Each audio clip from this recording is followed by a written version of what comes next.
জগদ্দলের দিকে নজর রাখতে হচ্ছে। জগদ্দলে ফের বোমাবাজির ঘটনা। 18 নম্বর ওয়ার্ডে বোমাবাজি, টালির বাড়িতে বোমাবাজির অভিযোগ, পাশের বাড়ি থেকে বোমাবাজির অভিযোগ। আরো ডিটেল আপনাদের জানাবো। অরুণ রয়েছে আমার সঙ্গে।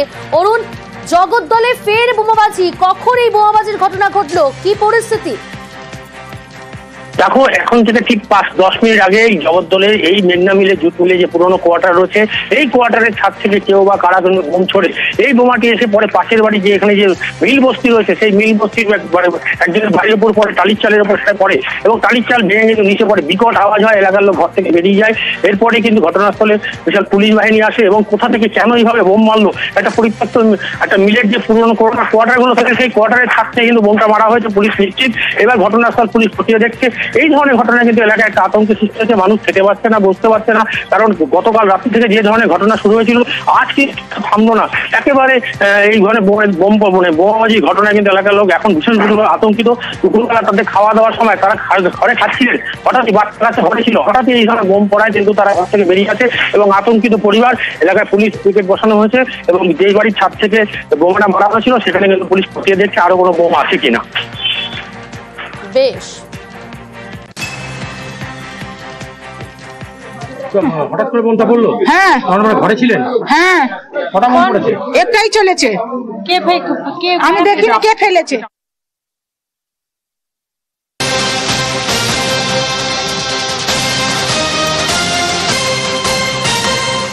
এদিকে গতকাল ভাটপাড়ায় মেঘনা মিলের সামনে যে গুলি বোমা চলে, সেই ঘটনায় গ্রেফতার 4।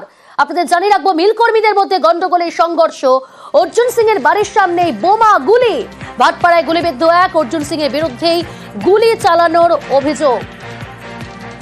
টেলিফোন লাইনে রয়েছে প্রতিনিধি অরুণ। অরুণ, গতকালের যে ঘটনা মেঘনা মিলের সামনে, সেই ঘটনায় এখনো পর্যন্ত পুলিশ সূত্রে কি কি তথ্য সামনে আসছে এবং মোট কতজনকে তাহলে গ্রেফতার করা হলো, তাদেরকে জেরা করেই বা কি কি তথ্য সামনে আসছে? দেখো, জগদ্দলের এই বোমাবাজি ঘটনায় প্রথমে কিন্তু পুলিশ 2জনকে গ্রেফতার করেছিল এবং তাদের থেকে সূত্র পেয়ে কিন্তু পুলিশ আরো 2জনকে গ্রেফতার করে। এরা হচ্ছে আকাশ যাদব, সমীর রজক, দশরথ বেরা এবং বান্টি দাস। এই 4জনকে কিন্তু গ্রেফতার করেছে পুলিশ। এদের কাছে 10 দিনের পুলিশ রিমান্ড চেয়েছে কিন্তু আদালতের কাছে। আদালতে তাদের পাঠানো হয়েছে। এ কেন বোমা মারলো, কি কারণে বোমা মারলো বা কি উদ্দেশ্য তারা যেখানে ছিল, সমস্তটা কিন্তু পুলিশের কাছে যেমন অধরা। ওই সিসি ক্যামেরা ফুটেজ খতিয়ে দেখছে, এখনো পর্যন্ত কিন্তু কোনো পাওয়া যায়নি। কিন্তু এই 4জনকে জিজ্ঞাসাবাদ করে পুলিশ পাবে বলে আশা করা হচ্ছে এবং এই ঘটনায় কিন্তু এলাকায় একটা চাঞ্চল্যের সৃষ্টি হয়েছে। এখনো পর্যন্ত 4জনকে গ্রেফতার করলে এর পিছনে অনেক লোক ছিল বলে পুলিশের অনুমান। এখন কিন্তু তাদের বিরুদ্ধে, তাদের পক্ষে তল্লাশি চালানো হচ্ছে। বেশ, আমাদের একটি ছেলেকে অর্জুন সিং নিজে হাতে আর্মস নিয়েছে, গুলি চালিয়েছে। একটি ছেলে ইনজিওর্ড হয়েছে। মজদুর ভবনের 2টি ছেলে, বিট্টু আর লিব্রা বলে, তারা মারধর করার সময় তারা পাড়ায় খবর দেয়। তার ছেলে, তার লোকজনরা আসে। ইতিমধ্যে অর্জুন সিং গোটা 50 লোক নিয়ে তিনি তাড়া করে। মিলের ভিতরে কোনো না কোনো মজদুরদের মধ্যে ঝামেলা হয়েছে।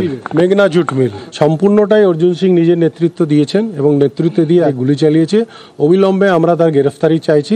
তাকে যদি গ্রেফতার না করা হয়, আমরা বৃহত্তম আন্দোলনে যাব।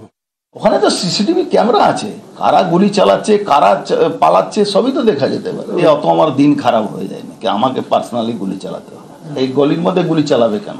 গোষ্ঠীদ্বন্দ্ব হলে আমার বাড়িতে বোম চালাবে কেন? बम पड़े? हाँ, तो वो तो हमारी बाड़ी। ये प्री प्लान घटना था। हम लोग भी उसका ट्रैप में आए हैं। गोली चली है तो हम लोग भी उतर। देखिए, मैं तो भाई चूड़ी पहन के बैठने वाला आदमी नहीं हूँ। मेरे घर के बगल में गोली चलेगा तो मुझे तो उतरना ही पड़ेगा। पुलिस के सामने ये घटना घट रही है और सोमनाथ श्याम बचाते आसबे, क्यों बचाते आसबे ना? सोमनाथ श्याम उसके बाड़ी नहीं हटी पालिए जाए।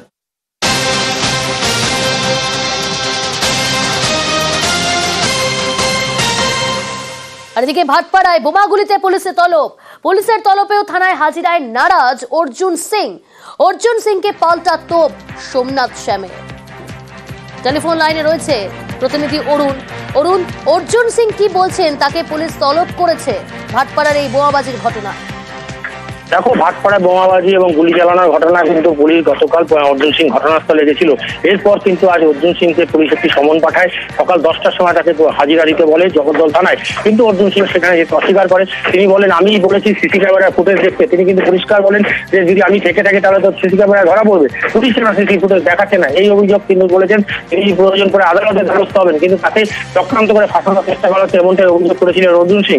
কিন্তু এই ঘটনার পরিপ্রেক্ষিতে সোমনাথ শ্যাম বলেছিলেন যে অর্জুন সিংকে ঘটনাস্থলে দেখা গেছে এবং অর্জুন সিং এর লোকই ওই গুলি চালিয়েছে বলে কিন্তু দাবি করে সোমনাথ শ্যাম। এই নিয়ে চাপানোত্তর চলছিল। এর মধ্যেই কিন্তু আজ আবার পুলিশ নতুন করে একটি তাকে সমন জারি করে এবং তাকে বেলা 2টার মধ্যে কিন্তু তাকে জগদ্দল থানায় হাজিরা দিতে বলা হয় এবং নোটিশে বলা হয়েছে। ফলে অর্জুন সিং সেখানে যাবেন কিনা এখনো কোনো ঠিক হয়নি, কিন্তু তার বাড়ির সামনে পুলিশ মোতায়েন করা রয়েছে। এর পরিপ্রেক্ষিতে অর্জুন সিং দ্বিতীয়বার তার নোটিশ পাঠানোতে প্রথমে তার বাড়ির সামনে পুলিশ আসে এবং তাকে সেই নোটিশটি তার ঘরে গিয়ে তাকে সার্চ করে, কিন্তু অর্জুন সিং এখনো পর্যন্ত যাবেন কিনা সেটা নিশ্চিত নয়। কিন্তু অর্জুন সিং প্রথমে বলে দিচ্ছেন তিনি পুলিশের এই ডাকে কোনোভাবেই তিনি যাবেন না। এই নিয়ে কিন্তু একটা চাপানোত্তর চলছে। বেশ, পুলিশের সামনে যে গুলি চালাচ্ছে, বাড়িতে আসার পরে বম চলেছে আমার এক বাড়িতে, তারপরে পুলিশ আমাকে ভোর 4টার সময় নোটিশ পাঠিয়েছে যে আমাকে 10টার সময়, আমি কি উঠাই গিয়ে আছি, যখন ও ডাকবে তখন আমাকে যেতে হবে। আমি আবার চ্যালেঞ্জ করছি, আমি কোর্টে এটা নিয়ে চ্যালেঞ্জ করব। তাহলে এই ফুটেজটা কোর্টকে প্রডিউস করুক, এই ফুটেজটা পাবলিকলি প্রডিউস করুক, আমাকে ডাকতে হবে না, আমি সরাসরি গিয়ে গ্রেপ্তারি বরণ করে নেব। গুলি কে চালিয়েছে, কে গুলি চালিয়েছে, আমি এটাই জানতে চাইছি।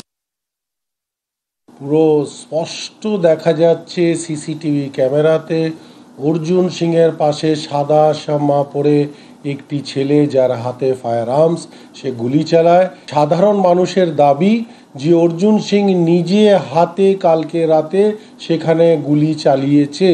আমরা দাবি করছি যে এই গুন্ডাগর্দি আর আমরা ব্যারাকপুর লোকসভার অন্তর্গত বরদাস্ত করব না। অবিলম্বে অর্জুন সিংকে গ্রেফতার করতে হবে, না হলে আমরা বৃহত্তম আন্দোলনে যাব। পঞ্চায়েত প্রধানের বাড়ির সামনে রাখা মিষ্টির প্যাকেট একদম যেন গিফট প্যাক। মিষ্টির প্যাকেট খুলতেই চক্ষু চড়ক গাছ।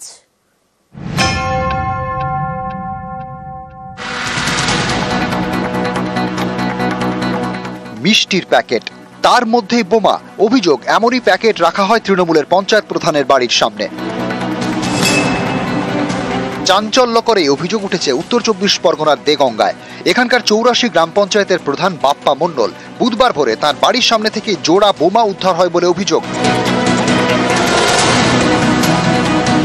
মা উঠেছিল মন্দিরে ফুল তোলার জন্য, দেখে সেটা একটা পার্সেল ছিল। মা আমাকে ডাকলো, আমি সেই পার্সেলটা ওই একটা লাঠি দিয়ে সরিয়ে দিলাম। থানায় কল করলাম, থানায় সে ওটা দেখলো, দেখে তো মানে হাত বোম বড় ধরনের প্যাকেটের মধ্যে। হ্যাঁ, খুলে দেখলাম। ওই সাইডে কর্নারটা একটু এ করে দেখি যে ওর মধ্যে ওই বাঁধা বোমের যেমন আকৃতি, ওই দেখে আমরা দেখলাম যে না, জিনিসটা ঠিক নয় হাত দেওয়া। আর হাত দিলাম না, থানায় কল করা হলো, ওরা এলো, তারপরে নামিয়ে ওই বার করে দেখলো। মিষ্টির প্যাকেট সুন্দরভাবে মোড়া। অভিযোগ, এই বাক্সে ছিল জোড়া বোমা, রাখা হয়েছিল তৃণমূলের পঞ্চায়েত প্রধানের দৌড়ে। এদিন ভোরে তার মা বাক্সটি দেখতে পান। উল্টি দেখিয়ে একটা প্যাকেট পড়ে আছে দরজার পাশে, ওই যে মিষ্টির প্যাকেটের মতন। আমার ভয় লাগছে বলে ও লাঠি দিয়ে ওই বাথরুম ঘরে রেখে দিয়েছে, ওই কেটে দেখে যে বোম।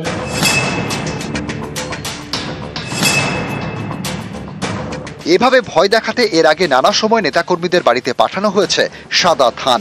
বাম জমানা থেকে এসব চলছে। 23-এর পঞ্চায়েত ভোটের সময় রাজ্যের বিভিন্ন জায়গায় বিরোধী প্রার্থীদের বাড়িতে সাদা ধান পাঠিয়ে হুমকি দেওয়ার অভিযোগ ওঠে। শান্তিপুর থেকে গুড়াপ, কাঁথি থেকে জয়নগর, বিভিন্ন জায়গায় পঞ্চায়েত ভোটে প্রার্থীদের বাড়িতে সাদা ধান দেখা গিয়েছে। গত পঞ্চায়েত ভোটের সময় উত্তর 24 পরগনার বনগা পঞ্চায়েত সমিতির বিজেপি প্রার্থীর বাড়িতেও সাদা ধান পাঠিয়ে হুমকি দেওয়ার অভিযোগ ওঠে। এবার ধান নয়, একেবারে বোমা, তাও মিষ্টির প্যাকেটে। জিয়াউল আলম, নিউজ 18 বাংলা।